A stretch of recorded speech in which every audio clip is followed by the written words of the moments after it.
This is part 2 on how to reassemble an Eachine 4x4. This is just solving the rest. The first part I told you was how to get the first layer and the core arms for 8 of the 12 little sections. So once you're done with that, when you're going to want to find edge pieces that match up with these and just set them in there like this.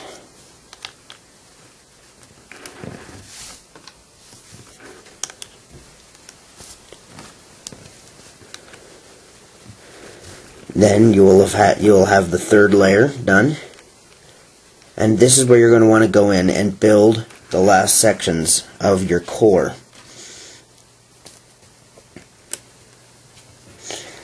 You might find it easier to put both of the weird little pieces in and then just pop the duckbill in, or to put one of the little pieces in, put the duckbill, and then pop the other one in.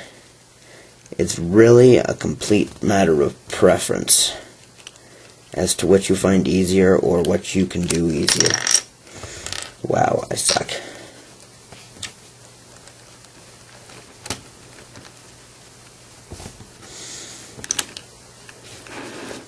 You're going to do that to make all 4.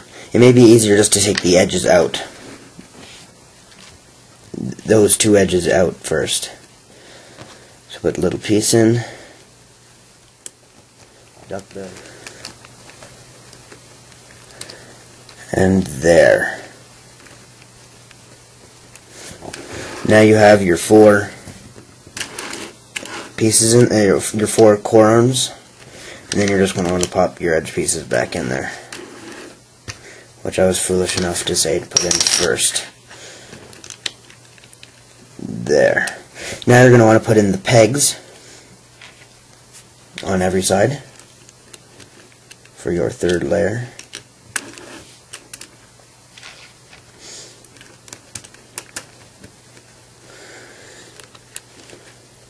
Make sure you're trying to push them in the correct way, or else it'll pop the rest of your cube apart, and then you'll have to start all over again.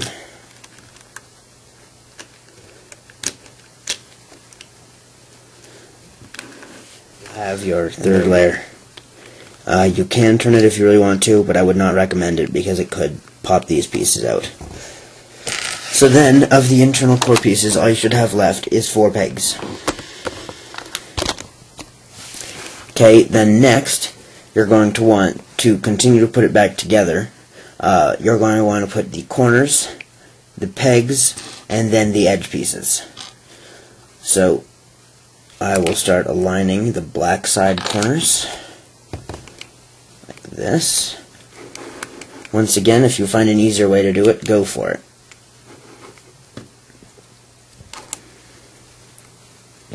Right there, 4th layer.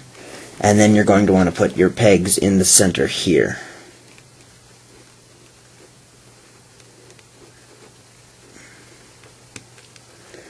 Pick the corner up, push the peg in, and then put the corner back in. Corner out. Hold the peg in place. It's kind of a little pop that you're going to need. Put the corner back in place.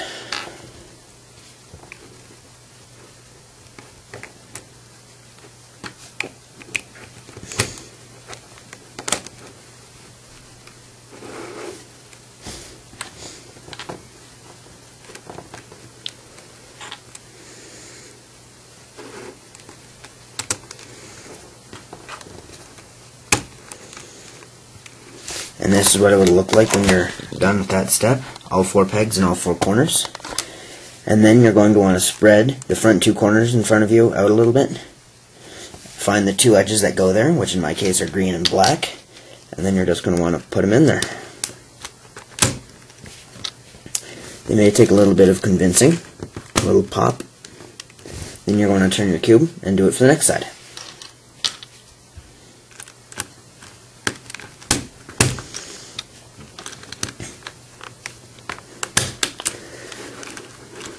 Next side.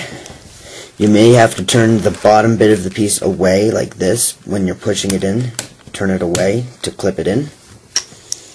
And the same with this, push it away from the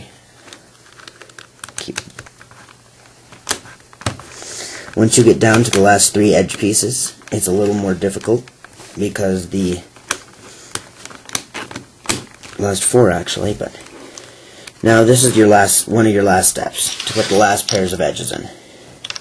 You're always going to want to start with the one on the left if you're right-handed, or the one on the right if you're left-handed, and then you're just going to want to hold all the other pieces so they don't explode on you, and push it in there by turning it like this until the little knob here catches. You're going to do that with the last piece. This is going to be the hardest one. You may want to turn the layer 45 degrees to get it to the biggest space. Now, find the pieces. This is exactly why it's the hardest step. You cannot put the edges in before the corners.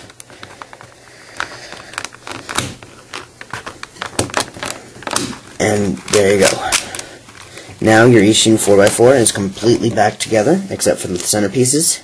And it's now the center pieces are extremely self-explanatory. You have these little pegs. You attach them to corners like that and just push them on. And you do that with all the sides. And here's a little note of obvious fact. You're going to want to put your 4x4 back together solved. Because if you don't, then you'll have to take 1 or 2 pieces out from different sides, assuming they're edges or corners, and then you can post a video of it on YouTube, and we can watch the hilarity ensue as you start to throw it across the room and get mad because you'll have to take out 2 pieces and do the hardest step all over again.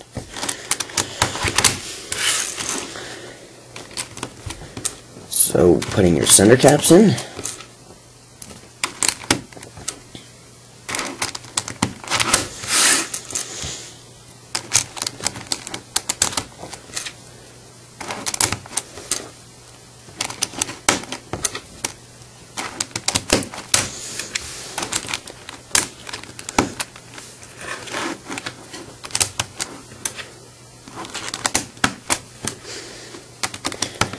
And there is your Ishin 4x4, completely solved and put back together again.